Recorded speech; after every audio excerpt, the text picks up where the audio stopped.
Em um mundo de crescente confusão, é necessário conhecer a verdade, pois somente é possível conhecer a verdade, ela pode nos dar paz e liberdade, poder espiritual e esperança. Existem centenas de doutrinas religiosas e muitas falam das Escrituras. No entanto, a verdade não está nos sistemas religiosos, mas na Bíblia. Aquilo que o Espírito Santo revela àqueles que estão cansados e trabalhados. E, acima de tudo, eles buscam a verdade. Ou seja, para Deus, precisamos receber poder do alto para enfrentando os desafios futuros e passar nos testes de fé pelos quais vivemos. Somos chamados filhos do Altíssimo, se honramos vivendo pela fé, que significa carregar nossa cruz, recusar-se a nós mesmos e seguir o Messias, fazendo sua vontade. Isso nos trará alegria e comunhão permanente com Deus, o Pai Celestial, o único capaz de proporcionar o verdadeiro descanso para nossa alma. Porque Jesus já venceu o inimigo por meio da sua morte e ressurreição, a maior manifestação do amor de Deus pelos seres humanos.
Polvo y miseria show.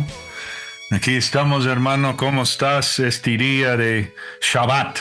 Así es, Ernie. Hoy es el Shabbat. De acuerdo a la ley, celebra pues de viernes a sábado, entrada a la tarde, la nochecita. Pero el Shabbat, de acuerdo a la gracia, al nuevo pacto, siendo que es Jesús, pues es todos los días. Y es un Shabbat espiritual, no tanto físico.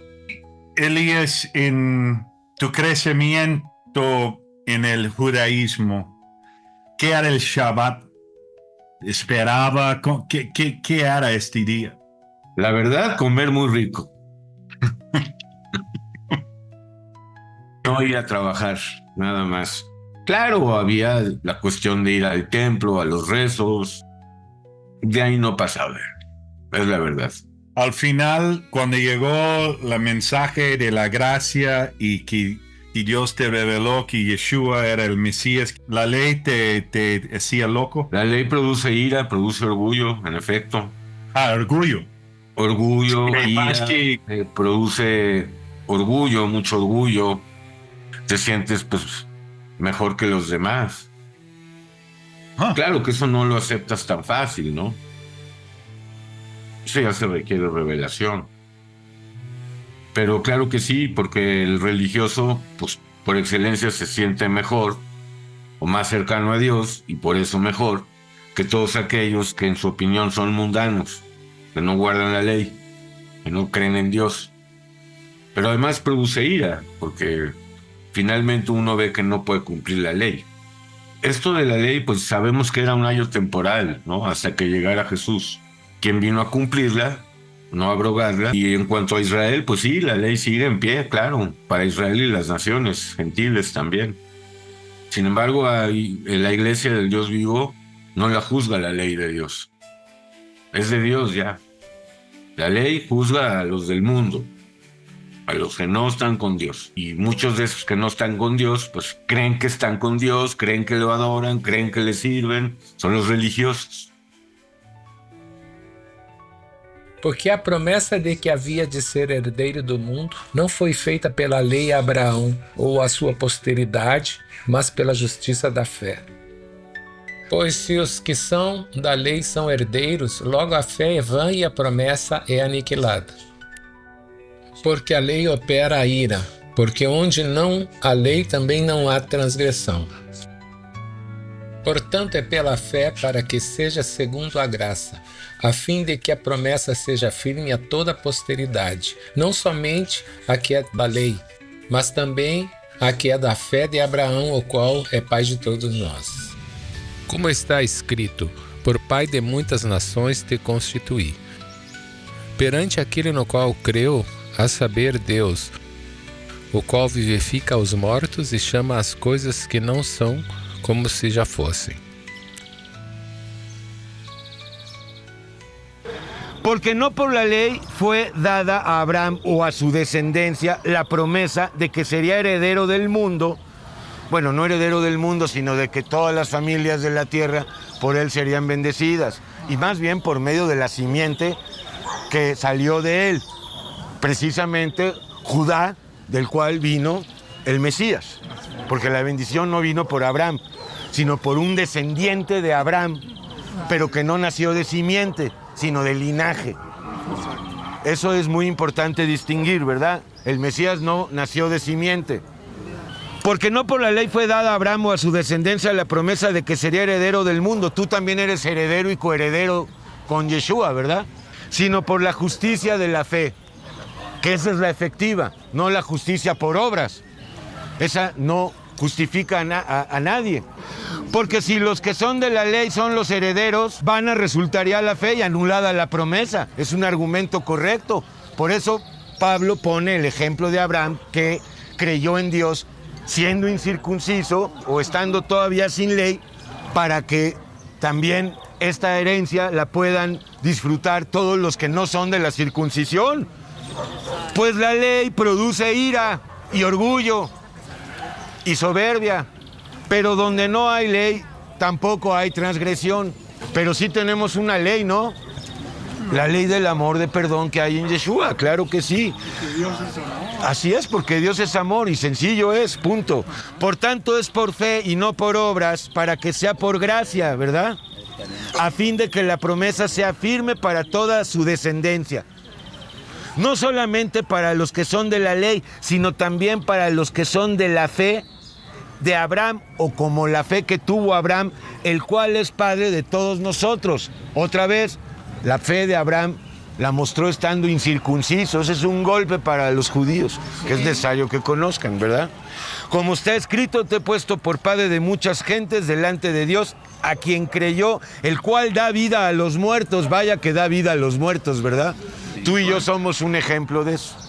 Porque es más grande levantar de la muerte espiritual que una resurrección literal. Han habido muchos, ya resucitan, muertes clínicas, y se levantan y siguen muertos espiritualmente.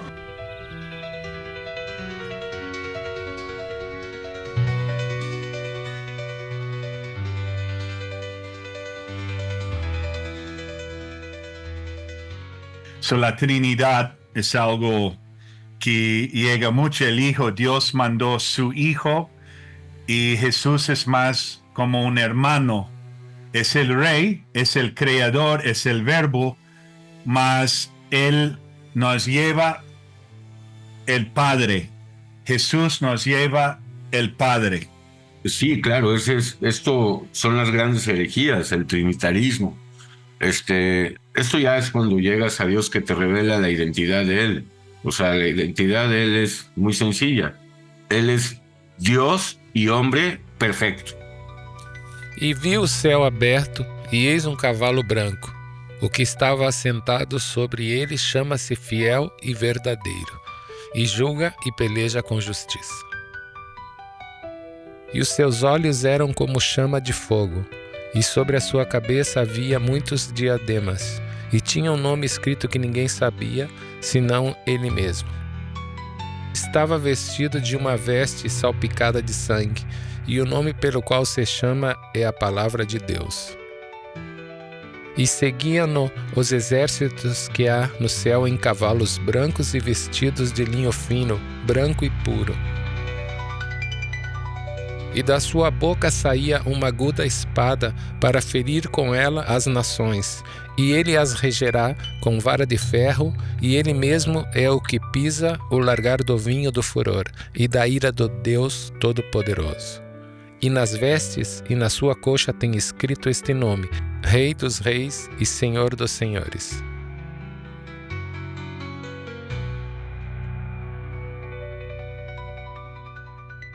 Cuando llegas a Jesús, o llega Él a ti, Él te lleva y te hace ver que el Padre y Él uno son.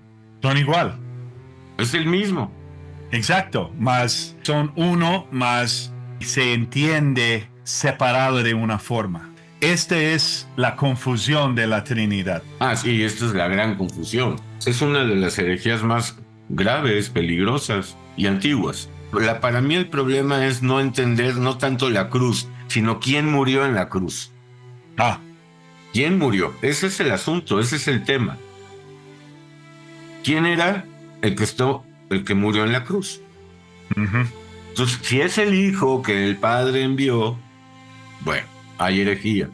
Si es el hermano mayor, si es un ángel que tomó un cuerpo humano, hay error. ¿Cuál es la verdad? Dios manifestado en carne. ¿En cuál carne? En la del Mesías, descendiente de la casa de David. Y Dios Padre sintió este dolor en la cruz. Claro, pero Jesús es el Padre. Pues hay una cuestión que es importante en este punto. ¿Por qué debía morir el Señor? La gente dice, pues sí, para pagar por nuestras culpas. Sí, pero ¿ante qué ley? Ante la ley. Ante la ley. ¿Y por qué la ley demanda sangre? Pues porque la ley dice que sin derramamiento de sangre no hay expiación de la culpa. No fue un acto de amor romántico y nada más, ni mucho menos. Había que pagar una cuenta. Y esa cuenta, esa cuota, solo se podía pagar con una sangre justa. Una sangre justa es aquella sangre que no está contaminada por el pecado. Ese es el Mesías, quien, aunque era de la casa de David, no nació de simiente humana. Ese es el punto. Jesús nació por obra del Espíritu Santo, no de simiente humana. Entonces, tiene la naturaleza divina perfecta y tiene la naturaleza humana perfecta, porque no tiene pecado. Su cuerpo no tenía pecado, sin embargo, tenía que estar sometido a un cuerpo de muerte para poder pagar. Disse-lhe Felipe: Senhor, mostra-nos o Pai, o que nos basta. Disse-lhe Jesus: Estou há tanto tempo convosco e não me tendes conhecido, Felipe. Quem me vê a mim, vê o Pai. E como dizes tu, mostra-nos o Pai.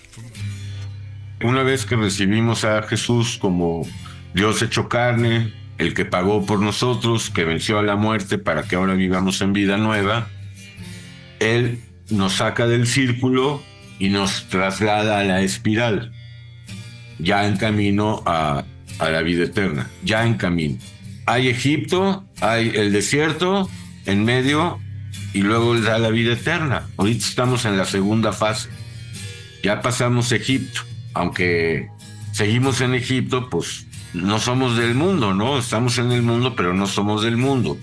Ahora, Egipto es el mundo, sí, es el sistema luciferino, pero Egipto es mi mente-corazón, el nivel profundo de Egipto, digamos. Por eso tenemos que vivir en juicio, para que el faraón interno sería la mente-corazón. Para que no nos domine, es necesario vivir en juicio. Eso significa estar crucificados a nuestra voluntad.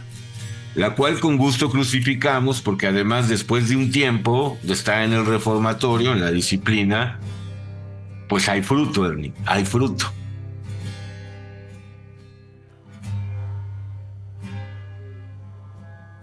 E clamavam uns para os outros, dizendo: Santo, Santo, Santo é o Senhor dos Exércitos, toda a terra está cheia da sua glória.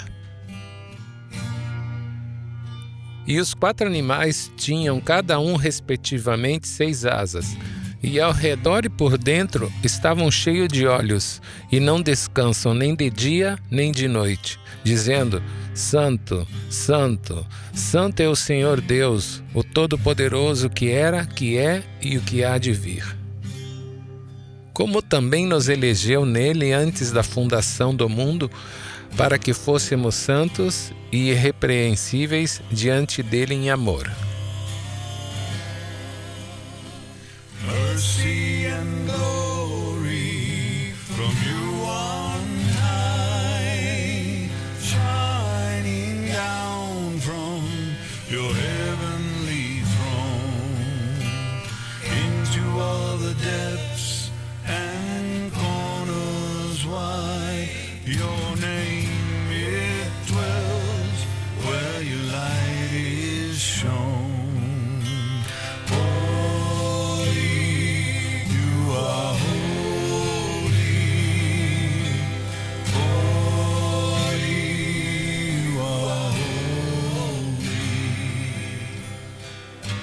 El faraón se burlaba de Dios. ¿Quién es Jehová? ¿Quién es Jesús? Claro, el faraón es un tipo del anticristo. Sin duda, sin duda. O sea, hay más grandes tipos del anticristo. En mi opinión, el más grande es Nimrod. Nimrod es el prototipo del anticristo. Está por aparecer. Era una especie de gobernante mundial. Y esa es una de las características del anticristo. Va a ser un gobernante mundial, el cual va a ser ayudado por un líder religioso, el falso profeta. Yo creo que este falso profeta va a ser un falso Mesías, que va a engañar a los judíos y a los musulmanes y a todos, pero van a trabajar coordinados, este falso Mesías y este anticristo. El anticristo yo lo ubico más como un líder político. Entonces ahí se ve otra vez la realidad, Ernie, que tanto hablamos, que el poder político y el religioso van de la mano. Y Nebuchadnezzar. Mira, él no tanto en mi opinión, aunque sí, lo que pasa es que Nabucodonosor es un caso especial, porque ese sí se arrepintió. Él al final arrepintió. Después de estar 7 años viviendo con animales. Reconoció que el Dios del cielo, el Dios de Daniel es la neta. Pero hay otros tipos del anticristo. Hay uno que no aparece en la Biblia, en las Biblias protestantes, porque estas no incluyen el libro de los Macabeos. Las Biblias católicas sí incluyen los libros de los Macabeos, y ahí se habla de un personaje del cual inclusive Daniel habló. En el tiempo de los Macabeos, el reino de Alejandro Magno se dividió en 4, y en los reyes del norte y los reyes del sur. El rey del norte profanó el templo de Dios en el tiempo de los Macabeos. Se llamaba Antíoco Epífanes, y Daniel lo menciona, y Jesús lo menciona en Mateo 24, porque la abominación desoladora es algo que está todavía por verse.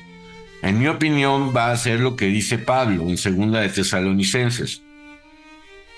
Ora, irmãos, rogamos-vos pela vinda de nosso Senhor Jesus Cristo e pela nossa reunião com Ele, que não vos movais facilmente do vosso entendimento, nem vos perturbais, quer por espírito, quer por palavra, quer por epístola, como se o dia de Cristo já estivesse perto. Que ninguém os engane de modo algum, porque aquele dia não acontecerá sem que o primeiro venha a apostasia e seja revelado o homem da iniquidade, o filho da perdição, o qual se opõe e se levanta contra tudo o que se chama Deus ou se adora, de sorte que se assentará como Deus no templo de Deus, querendo parecer Deus.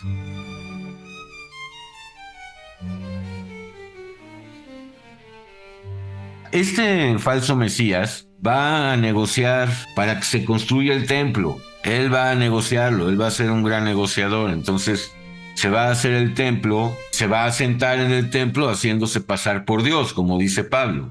Pablo dice que se siente en el templo haciéndose pasar por Dios.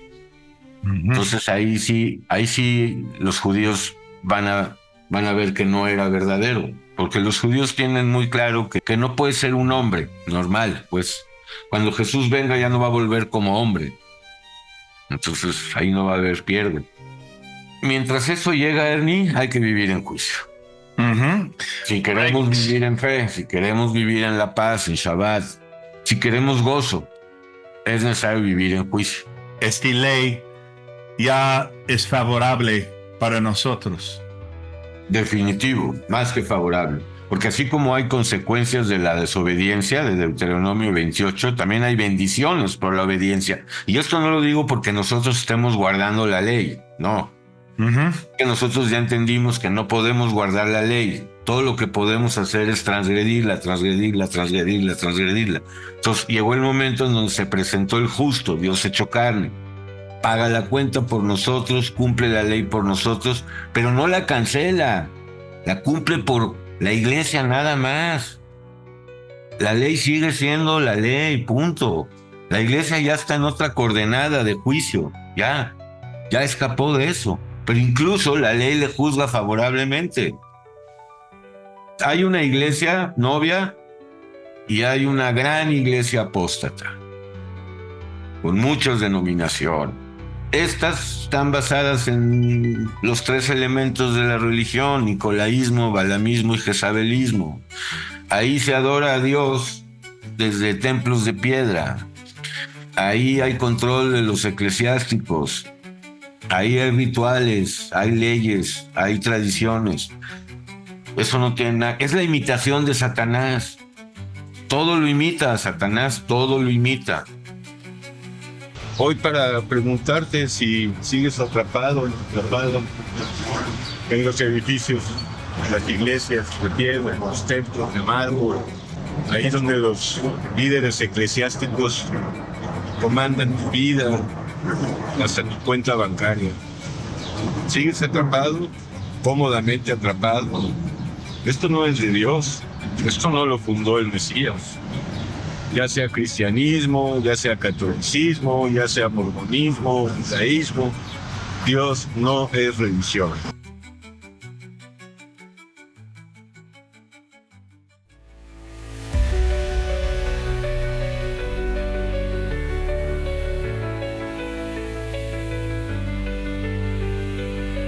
O semeador saiu para semear a sua semente. Enquanto semeava, uma parte dele caiu na beira da estrada e foi pisada, e as aves do céu a devoraram. Outra parte caiu entre os espinhos, e os espinhos que nasceram com ela, eles afogaram. Outra parte caiu sobre a pedra, e nasceu seco porque não tinha umidade.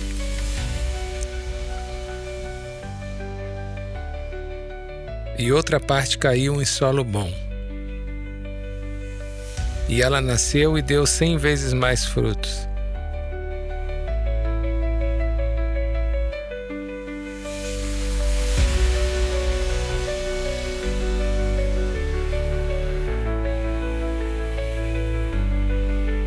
Falando essas coisas, ele disse em voz alta: quem tem ouvidos, ouça. Es muy interesante cómo lo plantea aquí Isaías en esta traducción, la Reina Valera. Dice, para que me conozcáis y creáis y entendáis. Todos empezamos por ser creyentes en esta forma de doctrina que nos ha sido revelada, extraña forma de doctrina, dice en Romanos 6. La doctrina de Yeshua es escandalosa, no hay duda, pero es doctrina de lo alto, la vida hoy y la vida eterna. El que cree no está completamente seguro de lo que cree. O sea, yo puedo creer implica todavía no un conocimiento pleno de las cosas. Estoy de acuerdo que hay que partir del punto más bajo, ¿no? Llegas por primera vez a Yeshua, pues tienes que creer, tienes que tener fe. Pero Yeshua quiere llevarnos al conocimiento, la doctrina de Dios mismo, hasta donde Él se ha revelado a nosotros. Solo a esas personas que ya no son simples creyentes, sino conocedores, por revelación, muy importante esto, de la doctrina de Dios, del amor de Dios, obviamente, de Yeshua, ya están, digamos, en el nivel adecuado, en el nivel correcto, para poder vivir en juicio. Yo creo que es importante pasar del nivel de creyente a conocedor. Si la operación la hace Dios, no va a causar ningún orgullo, al contrario. En primera instancia podría parecer arrogante lo que estoy diciendo. Oye, ahora te postulas o te presentas como un conocedor de Dios. Sí, pero por gracia. Yo no estoy diciendo que yo lo conocí a Él. Él se dio a conocer a mí, y no solo a mí, a millones y a millones que se han arrepentido. Es un conocimiento seguro. Podemos ir a Hebreos 11 para corroborar esto.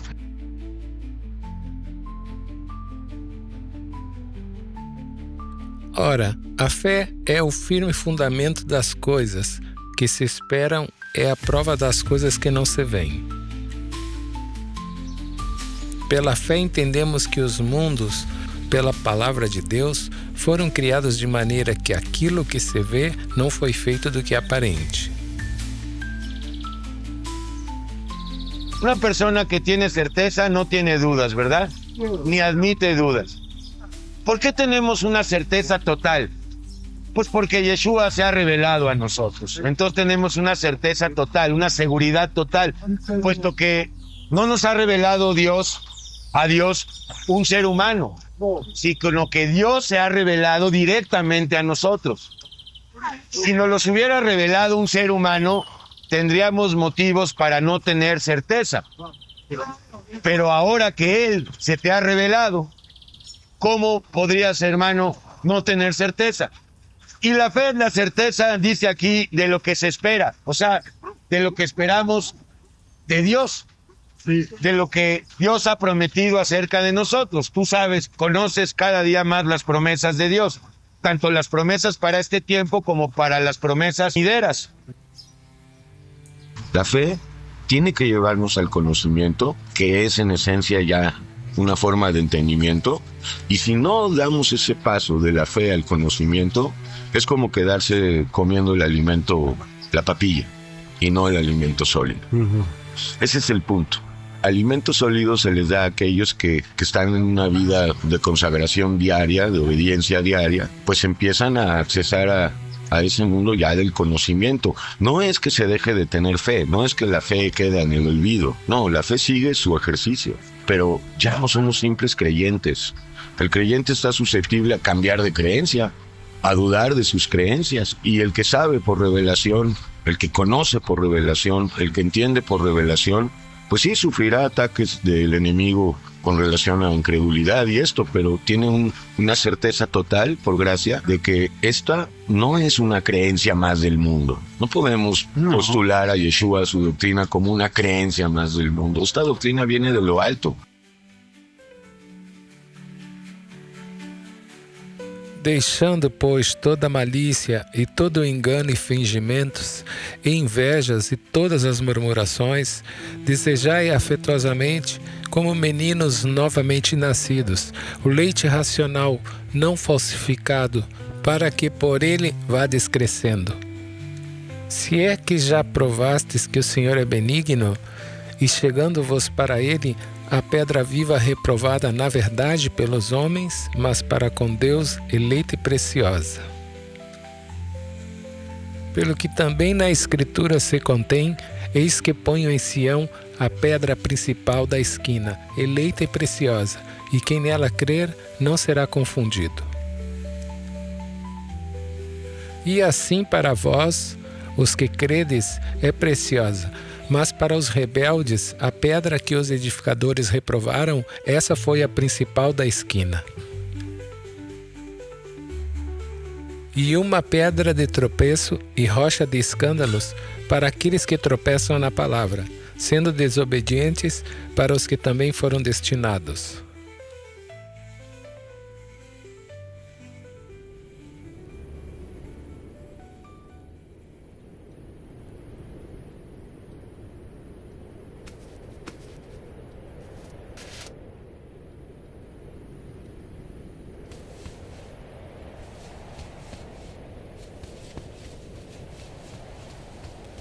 Todos nós carregamos um grande porco dentro de nós.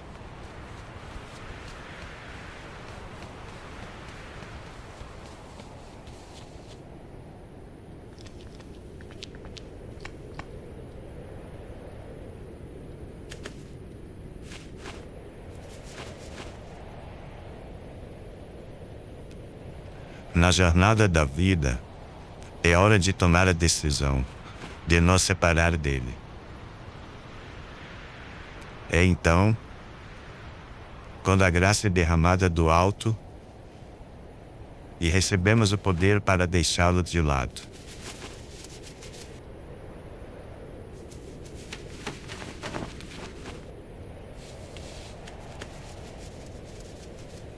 A operação é simples.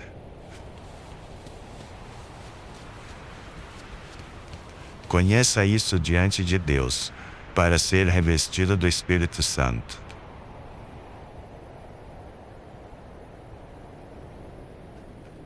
Todos nós carregamos um grande porco dentro de nós.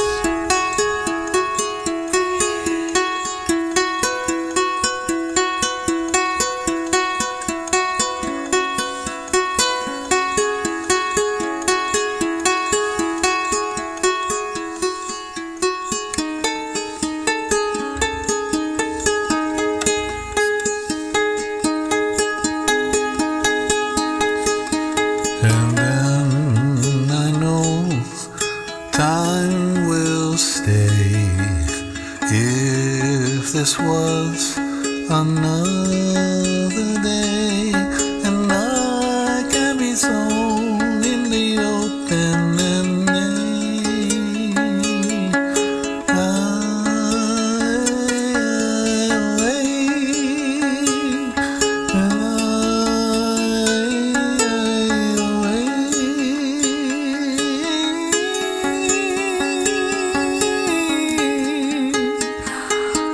and I know that I say can be alone,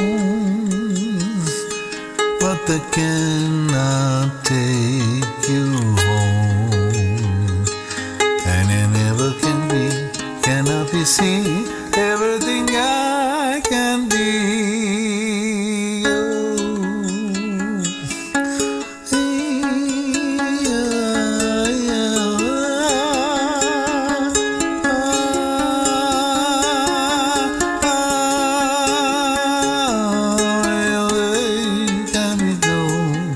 And I will not hold. I can be saying I lay. And if you can be over the sea, but you know that you cannot go.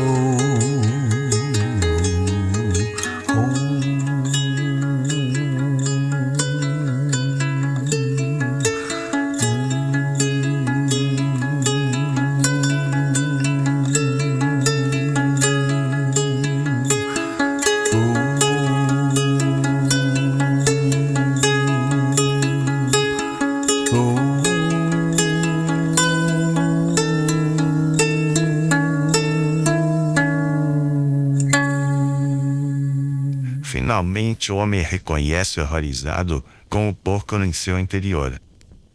Percebe que é uma mente, um coração.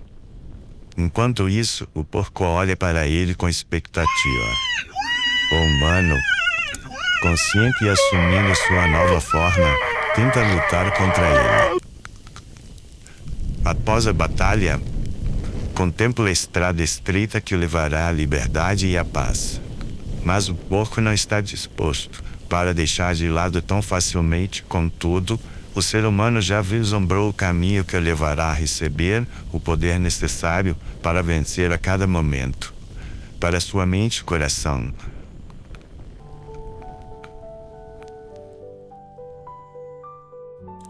De maneira que agora já não sou eu que faço isso, mas o pecado que habita em mim. Porque eu sei que em mim, isso é na minha carne, não habita bem algum. E com efeito, o querer está em mim, mas não consigo realizar o bem. Porque não faço o bem que quero, mas o mal que não quero, esse faço. Ora, se eu faço o que não quero, já o não faço eu, mas o pecado que habita em mim. Acho então esta lei em mim, que quando eu quero fazer o bem, o mal está comigo. Porque, segundo o homem interior, tenho prazer na lei de Deus. Mas vejo nos meus membros outra lei que batalha contra a lei do meu entendimento e me prende debaixo da lei do pecado que está nos meus membros. Miserável homem que eu sou, quem me livrará do corpo desta morte?